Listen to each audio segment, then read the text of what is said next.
Let's get in Jayant Sinha, who's the chief spokesperson of BJP, who joins us on the show from New Delhi to speak about the US visit, Make in India and lots more. Good having you, Mr. Sinha. Thanks for joining in. PM Modi is meeting some of the most powerful global CEOs. What's going to be his pitch during his US visit?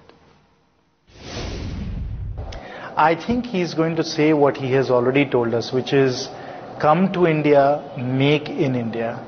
That India is open for business, that India is very, very interested in attracting foreign investment like he has shown in Gujarat, and that we would like to be able to see large-scale investments in manufacturing and in infrastructure that will enable us to build up the infrastructure that we so desperately need, while at the same time creating lots and lots of jobs in construction, in manufacturing, and in other ancillary sectors. So that's really going to be his pitch, which is come to India, make in India, and create jobs in India. Jayant, hi, morning. India has opened its doors to more foreign investment in sectors like defense and insurance. Is that enough to attract American investment, or will the US now see greater market access as well? No, I think this is more than sufficient. If Indian FDI is not at the level that it should be, it's less so because of, FDI in certain sectors. Most sectors, by the way, in India, with respect to FDI, are very open and are quite competitive with the rest of the world. So the issue is not so much the amount of FDI that's allowed in certain sectors. The issue in India has to do with very many other factors, such as the ease of doing business, such as the availability of land, such as the quality of infrastructure. And of course, the tax regime. If we can get these other factors taken care of, then people are not really going to worry too much about FDI. They're going to really be attracted to the market that we represent, as well as the export capability that people are able to put in place once they are in India. For instance, there's been a lot of talk recently about the fact that Daimler-Benz, which is one of the world's largest truck manufacturers, is in fact going to be using Bharat-Benz, which is their domestic company here, to really export trucks into Southeast Asia. So it's that very unique capability that India represents compared to other destinations, which is we've got a very large market, perhaps second to only China in terms of what's possible, and at the same time we have the capabilities, we have the talent, so that India itself becomes an export base as well. And that's what draws people to India. And I don't think that attractiveness, those aspects will diminish. We just have to make it very possible for people to do business in India. And as they do business in India, they have the infrastructure, they have the land, they have the power to be able to set up their factories. Those factories will come to India. Mr. Sinha, markets are eagerly awaiting the PM's Make in India roadmap. Now, is this going to be a vision statement, or is it going to be a detailed fine print? No, I don't think we are at the detailed blueprint stage yet. I mean, this was announced on August 15th and we are now in September 23rd, 24th. So, it's obviously a little too early to be able to give the detailed blueprint. But many of the important building blocks are in place. For example, the Delhi-Mumbai Industrial Corridor, the work we want to do in terms of railways to make freight available, rethinking the whole sort of SEZ policy. So a lot of the building blocks are in place for really stimulating the Make in India program. I think more of those will be sketched out tomorrow.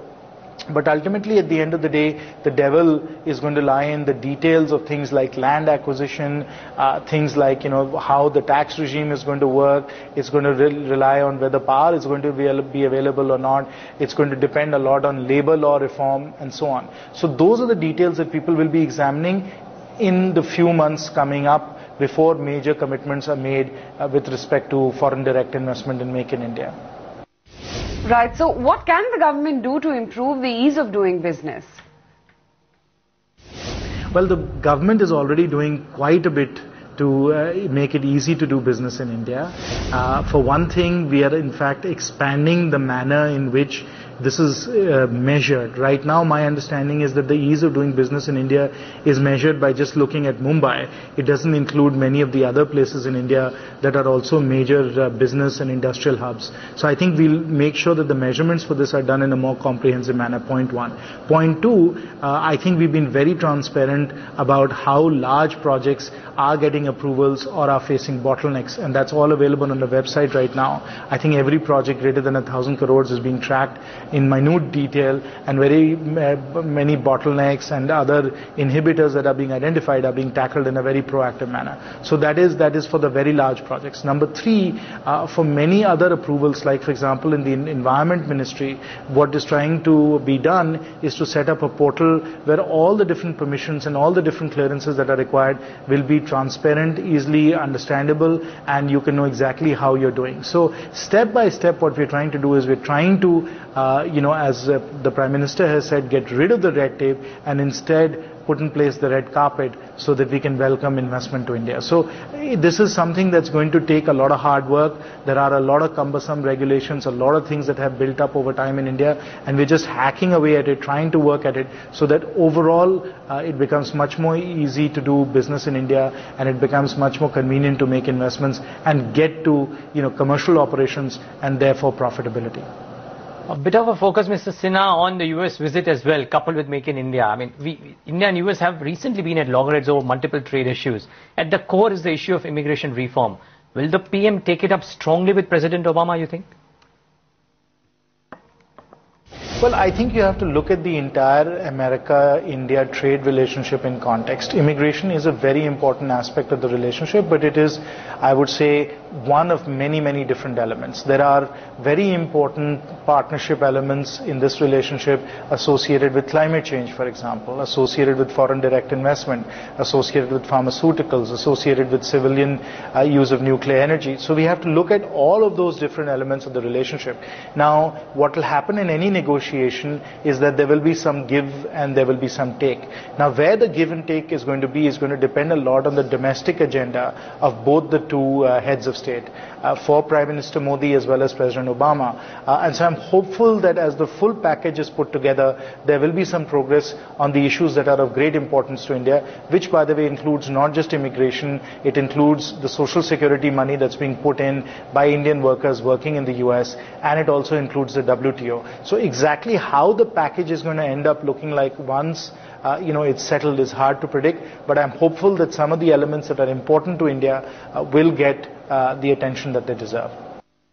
Right. India's, protectionist stance on the trade facilitation agreement has also been criticized by the US.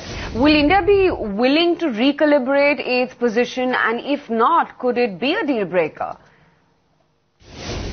Well, I would not at all characterize it as being protectionist. I think what we're trying to do as far as the WTO is concerned is to come up with a balanced agreement that is fair to all sides. We have said that we are very much in support of the trade facilitation agreement, and in fact we are already starting to take action on some of the trade facilitation measures unilaterally. We are going to start to do some of that in any case. But at the same time, what we are saying is that as you're pursuing the areas of importance that are for you, which is trade facilitation, you also have to at the same time pursue the areas that are of interest and importance to us, which is on the food stockpiling side.